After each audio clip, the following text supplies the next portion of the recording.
नमस्कार दोस्तों, mentor fluent YouTube channel पर Hindi audio book summary Krishna के 200 प्लस चौंकाने वाले सत्य पुस्तक के ऑडियो बुक समरी में आपका स्वागत है। एपिसोड 43।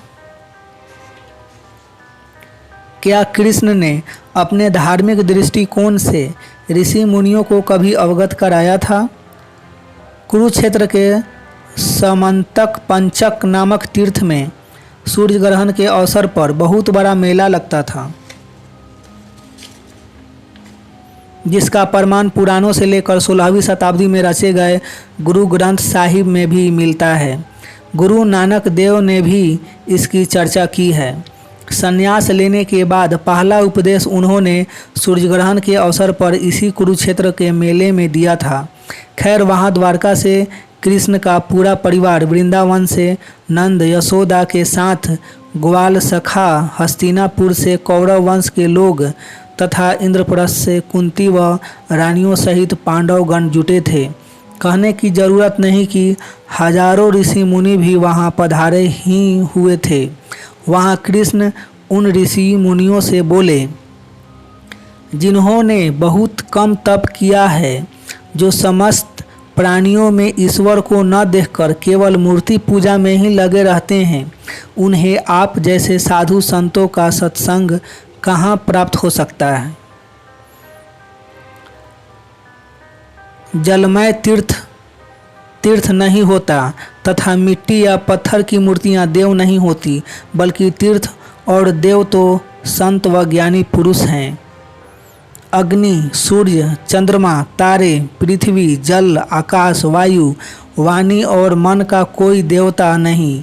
अगर हो भी तो उनकी उपासना से पाप का नाश नहीं होता। उनकी उपासना से भेद बुद्धि का नाश नहीं होता, बल्कि भेद बुद्धि बढ़ती ही है। परंतु यदि घड़ी दो घड़ी भी ज्ञानी महापुरुषों की संगति की जाए तो वे सारे पाप मिटा देते हैं, क्योंकि वे भेद बुद्धि के विनाशक हैं। कृष्ण ने कहा, महात्माओं और सभासदों, जो मनुष्य वात, पित्त और कफ, इन 3 धातुओं से बने हुए 100 तुल्य शरीर को ही आत्मा यानी अपना, मैं, स्त्री, पुत्र आदि को ही अपना और मिट्टी, पत्थर, काठ आदि को ही अपना इष्टदेव मानता है तथा जो केवल जल को ही तीर्थ मानता है, महापुरुषों को नहीं, वह मनुष्य होने पर भी पशुओं में नीच गधा ही है। भागवत पुराण स्कंद 10 अध्याय 84 श्लोक 10 से 13। वहाँ कृष्ण की उपरोक्त बातें सुनकर सारे ऋषि मुनियों की बुद्धि चक्कर में पड़ गई कि कृष्ण ये क्या कहे जा रहे हैं। उन सारे कर्मकांडी ऋषियों की बुद्धि इसलिए चक्कर में पड़ गई थी क्योंकि कृष्ण की उपरोक्त सभी बातें तत्कालीन पाखंडों पर एक करारा प्रहार समान थी। कृष्ण का यह गूढ़ भाषण सुनकर सारे ऋषि मुनि चुप रह गए। उनकी बुद्धि चक्कर में पड़ गई। वे समझ न सके कि कृष्ण ये क्या कह रहे हैं। भागवत पुराण स्कंद 10 अध्याय 84 श्लोक 14। आज जो लोग कृष्ण की मूर्ति की पूजा करके अपने कर्तव्यों का इतिश्री समझ लेते हैं, स्वयं को उनका अनुयायी मानने लगते हैं तथा तीर्थाटन करके पुण्यात्मा कहलाना चाहते हैं, उनके लिए उपरोक्त सारे श्लोक आँख खोलने वाली औषधि के समान हैं। क्योंकि उपरोक्त श्लोकों से स्पष्ट हो जाता है कि कृष्ण मूर्ति पूजा ही नहीं, यज्ञों को भी पाखंड ही मानते थे। और यही सब बातें फिर उन्होंने गीता में दृढ़तापूर्वक कही थी। क्या एकलव्य और कृष्ण की यादव सेना के बीच भी कभी युद्ध हुआ था? हाँ, हरिवंश पुराण में ऐसा वर्णन आया है। एकलव्य कृष्ण के ही चचेरे भाई थे।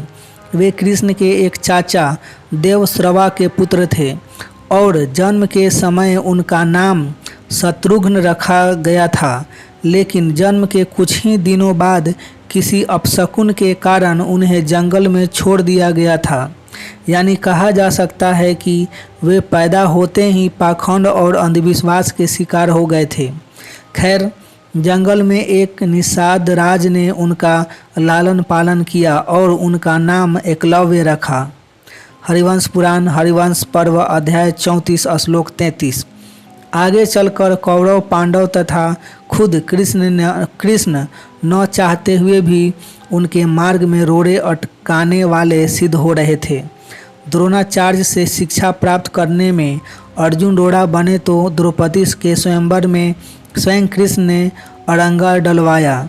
इन अवांछित घटनाओं से तत्कालीन समाज में उनकी प्रतिभा की पहचान तथा सम्मान मिलने में कठिनाई आ रही थी और इस कारण वे कुंठाग्रस्त रहा करते थे। इसी बीच अपने पालक पिता की मृत्यु के बाद वे निषादों के राजा बने और कौरव तथा पांडवों से अलग एक तीसरे गुट में शामिल हो गए, जिसमें काशी के राजा, पुंड्र के राजा पौंड्र, हंस, डिंबक, नरकासुर आदि शामिल थे। उस समय कृष्ण के नेतृत्व में यादवों का हो रहा विकास आर्यावर्त के इस गुट के राजाओं के लिए कलेजे पर सांप लौटने के समान था। हरिवंश पुराण भविष्य पर्व अध्याय 94 श्लोक 4। इसलिए एक बार पौंड्रक के नेतृत्व में वृषणवंशी यादवों को अपने अधीन करने हेतु इस गुट ने द्वारका पर आक्रमण किया। उस समय पौंड्रक के साथ एकलव्य भी आए थे और अपनी वीरता से उन्होंने लगभग सारी यादव सेना को मार डाला था। इतना ही नहीं, उन्होंने निषट, सारण, कृतवर्मा, उग्रसेन, वसुदेव, उद्धव और अक्रूर सबको बुरी तरह घायल भी कर दिया था। संयोगवश कृष्ण उस समय द्वारका में नहीं थे, इसलिए उग्रसेन व वसुदेव आदि के घायल हो जाने के बाद सात्विक और बलराम मैदान संभालने आए। वह लड़ाई कई दिनों तक चली और इसी बीच कृष्ण भी पहुंच गए।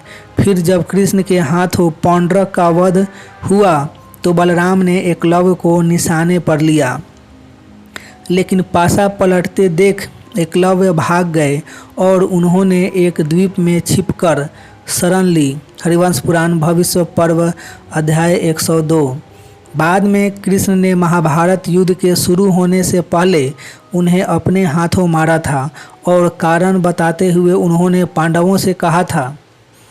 कृष्ण ने कहा था, कुंती कुमार, यदि एकलव्य का अंगूठा सुरक्षित होता तो देव, दानव, राक्षस, नाग ये सब मिलकर भी युद्ध में उन्हें परास्त न कर सकते थे। फिर कोई मनुष्य मात्र उनकी ओर देख भी कैसे सकता था। उनकी मुट्ठी मजबूत थी, वे अस्त्र विद्या के विद्वान थे और सदा दिन रात बाण चलाने का अभ्यास किया करते थे। अतः तुम्हारे हित के लिए मैंने ही युद्ध के मुहाने पर उन्हें मार डाला था। पराक्रमी चेदीराज शिशुपाल तो तुम्हारी आंखों के सामने ही मारा गया था। महाभारत द्रोण पर्व अध्याय 181 श्लोक 1919 से 21। मिलेंगे नेक्स्ट एपिसोड में, तब तक अपना ढेर सारा ख्याल रखिए, लाइफ को एंजॉय कीजिए, मस्त रहिए। आपका कीमती समय देने के लिए आपको बहुत बहुत धन्यवाद।